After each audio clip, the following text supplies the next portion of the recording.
Viral motor tabrak beton di flyover Kemayoran, akibat jalan ditutup jelang malam tahun baru.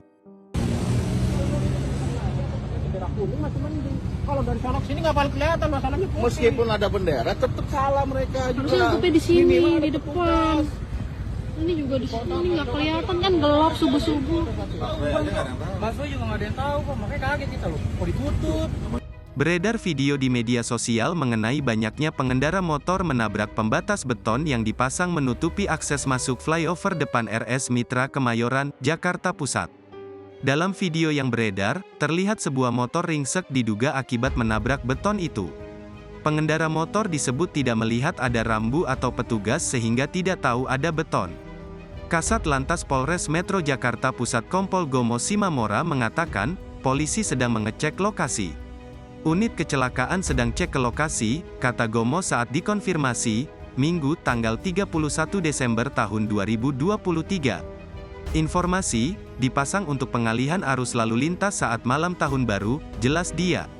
Wardi, pedagang minuman yang berjualan di dekat akses masuk flyover RS Mitra Kemayoran, Jakarta Pusat, mengatakan ada dua pengendara motor yang menabrak beton pembatas tadi pagi.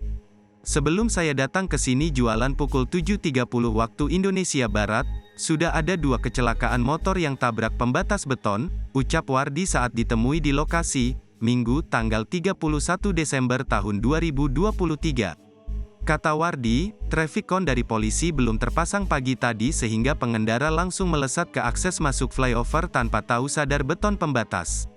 Menurutnya, kecelakaan dialami pengendara motor yang ingin berjualan ke pasar. Hal ini terlihat dari bumbu masakan yang berserakan di dekat beton pembatas. Wardi menduga, adanya pemasangan beton ini agar warga tidak merayakan malam pergantian tahun di atas flyover. Untuk diketahui, beton pembatas ini dipasang untuk pengalihan arus lalu lintas saat malam tahun baru nanti. Pemasangan beton sementara dilakukan untuk pengalihan arus dalam rangka pergantian malam tahun baru nanti, ucap Kapolsek Kemayoran Kompol Arnold Julius Simanjuntak. Pemasangan beton mulai dilakukan pukul 0 waktu Indonesia Barat malam tadi. Akibatnya, banyak pengendara motor terlibat kecelakaan pagi ini, karena tidak tahu ada pembatas beton. Download Tribun X sekarang, menghadirkan lokal menjadi Indonesia.